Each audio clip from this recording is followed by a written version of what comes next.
ఎవరిని ఎక్కడ ఉంచాలో అక్కడే ఉంచాలి, లేకపోతే ఏకు మేకవుతాడని పెద్దలు ఎప్పుడో చెప్పారు. అలా ఏకు మేకైన వాళ్లే ఈ భూమన కరుణాకర్ రెడ్డి, అభినయ్ రెడ్డి. వీళ్ళు జగన్ రెడ్డికి బంధువులు. 2019 ఎన్నికల్లో తిరుపతి నుంచి అతి కష్టం మీద కరుణాకర్ రెడ్డి గెలిచాడు.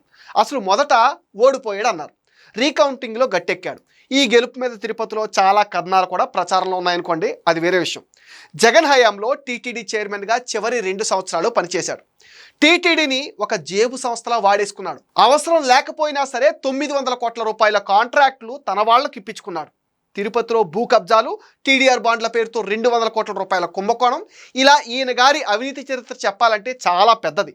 ఇక ఈయన గారి సుపుత్రుడైతే ఈయనకి ఏమాత్రం తక్కువ కాదు, అండ్ 4 ఆకులు ఎక్కువే చదివాడని చెప్పాలి. తిరుపతి డిప్యూటీ మేయర్గా కార్పొరేషన్లో చెయ్యని అవినీతి లేదు. కమిషనర్ గిరీష డిజిటల్ కీతో వేల కొద్దీ దొంగ ఓట్లు నమోదు చేశాడు.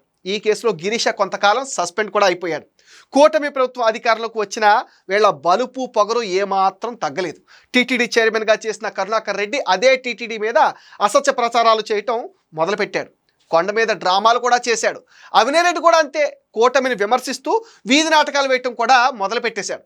హామీలు నెరవేర్చటం లేదని ఒకసారి, ఉచిత బస్సు ఏది అని ఇంకోసారేమో మద్యం షాపులు 24 గంటలు తెరుస్తున్నారని, ఇలా ఏది పడితే అది వాగటం. ఇక్కడ అసలు పాయింట్ ఏంటంటే, అవినీతి పరులు, అక్రమార్కులు, డ్రామా కింగులు అయిన ఈ తండ్రి కొడుకులు ఇలా రెచ్చిపోతుంటే పోలీసులు ఏం చేస్తున్నారు?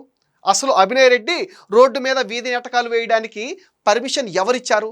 పోలీసులు ఏం చేస్తున్నారు? అంతేకాకుండా లోకల్ కూటమి నాయకులు ఏం చేస్తున్నారు? పోలీసులు కేసు పెట్టి బొక్కలో వేయాలిగా, ఎందుకు చర్యలు తీసుకోలేదు? ఆ బ్యాచ్ని ఇలాగే వదిలేస్తే ఇలాగే అడ్డమైన వాగుడు వాగుతూ దాళ్లు చేస్తూ రెచ్చిపోతూ ఉంటారు. కొన్ని రోజుల క్రితం అభినయ్ రెడ్డి అనుచరులు ఒక షాపులో ఎవరో ఒకరిని కొడితే ఆ వీడియోని లోకేష్కి ఎవరో ట్విట్టర్లో పెట్టారు. లోకేష్ ఆదేశాలతో పోలీసులు 24 గంటల్లో కేసు పెట్టారు. అంతే, ఆ కొట్టిన వాళ్ళు బెంగళూరు పారిపోయారు. ఇంతవరకు ఆ కేసు ఏమైందో ఎవ్వరికీ తెలియదు. మళ్ళీ ఇప్పుడు దళిత యువకుడు పవన్ మీద దాడి చేయటం, ఆ వీడియో సోషల్ మీడియాలో వైరల్ అవడంతో పోలీసులు వెంటనే అభినయ్ గ్యాంగ్ వాళ్లను అరెస్ట్ చేశారు.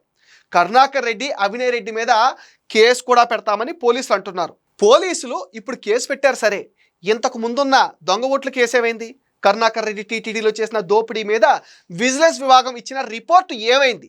భూమన భూ కబ్జాలపై ఉన్న కేసులు ఏమయ్యాయి? వీటి సంగతి ఎవరికీ తెలియదు, ఎవరు చెప్పరు కూడా. భూమన వాళ్లను ఎందుకు ఇలా వదిలేశారో ఎవ్వరికీ అర్థం కాదు. లోకల్ కూటమి నాయకులు కూడా భూమన వాళ్ళ జోలికి వెళ్లరు. వాళ్ళ కనుక గట్టిగా నిలబడి ఉంటే ఈ తండ్రి కొడుకులు ఎప్పుడో తగ్గేవాళ్ళు.